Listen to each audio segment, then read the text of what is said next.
it is evident that things do not happen overnight. So if we want to achieve something tomorrow, we need to plan for it today.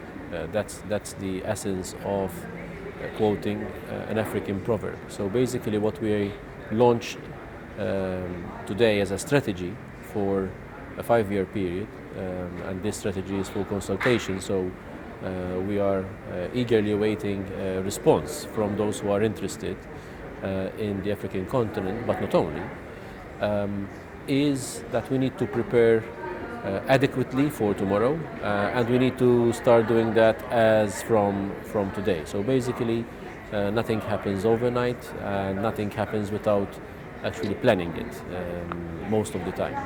And that was the essence of quoting an African proverb in this respect. There needs to be a win-win situation, and the win-win situation means that we have to adapt to the new circumstances and also to have a new narrative, both from the European Union point of view, but also from the African Union point of view. So definitely the new narrative that is required is not coming from one way, but actually it has to come from both sides. The thing is that also the message that is being conveyed to us Europeans from African leaders is that basically we need to have a partnership of equals, which is rightly so being requested by African leaders, and I think that is positive, and we need to respond yes to that request, but also the need for trade and not aid, which means that we need to invest in Africa. We need to create opportunities. Needless to say that the vast majority of the population is of a very young age.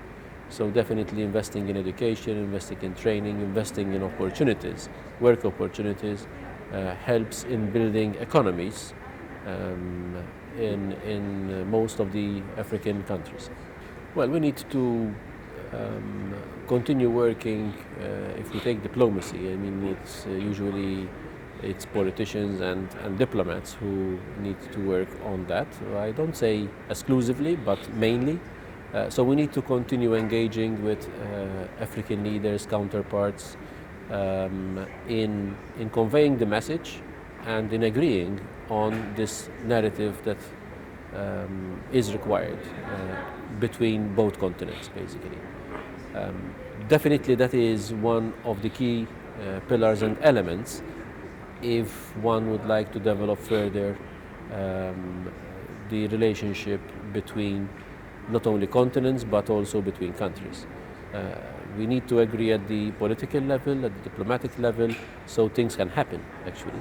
If we are not on the same wavelength, then things will not happen, irrespective of how much we want them to happen, be it because of trade, being for other reasons as well. The issue of development then falls part of this, let's say, cooperation, and we need to look at the needs and requirements of different countries, and that is why we need to also build a partnership of equals. It's not someone telling others what they need, but we need to work together and jointly on a number of issues which lead to political will, which lead to political stability, which is very important and crucial. That leads to development and, of course, trade, but also other cooperation between peoples when it comes to culture, when it comes to exchanges, when it comes to tourism, for example.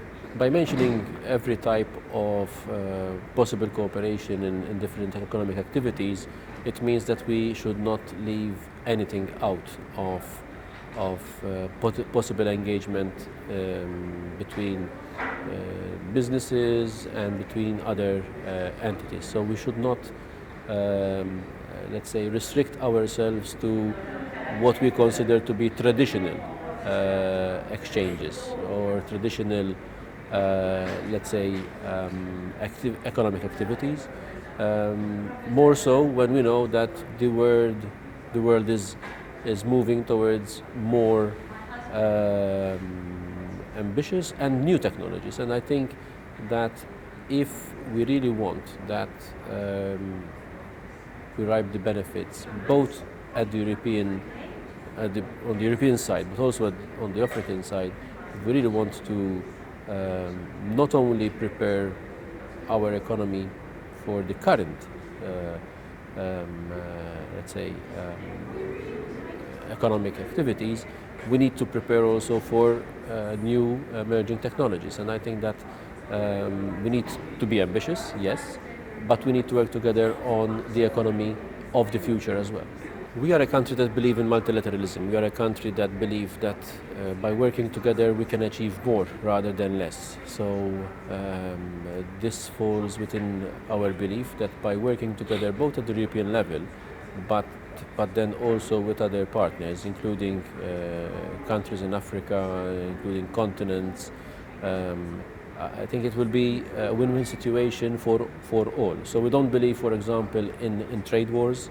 We don't believe in the kind of protectionism that does not allow economies to grow.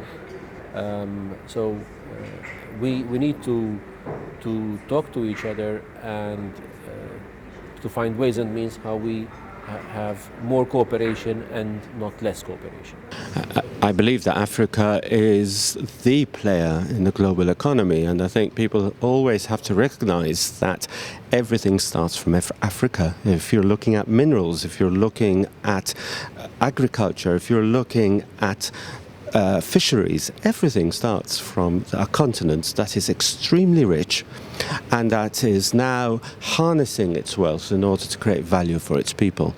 And with that attitude, I think it's very timely for our strategy to come forth so that as a small country, and we recognize the size of our country, but we also recognize our strengths.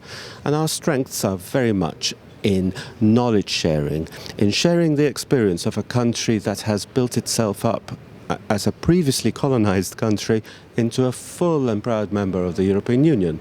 I think that that knowledge is vital, and our ability to share that perhaps makes us unique in the sense that we have the knowledge, we have the language skills as an English-speaking country, and we have the systems that reflect the developmental stages of Africa today.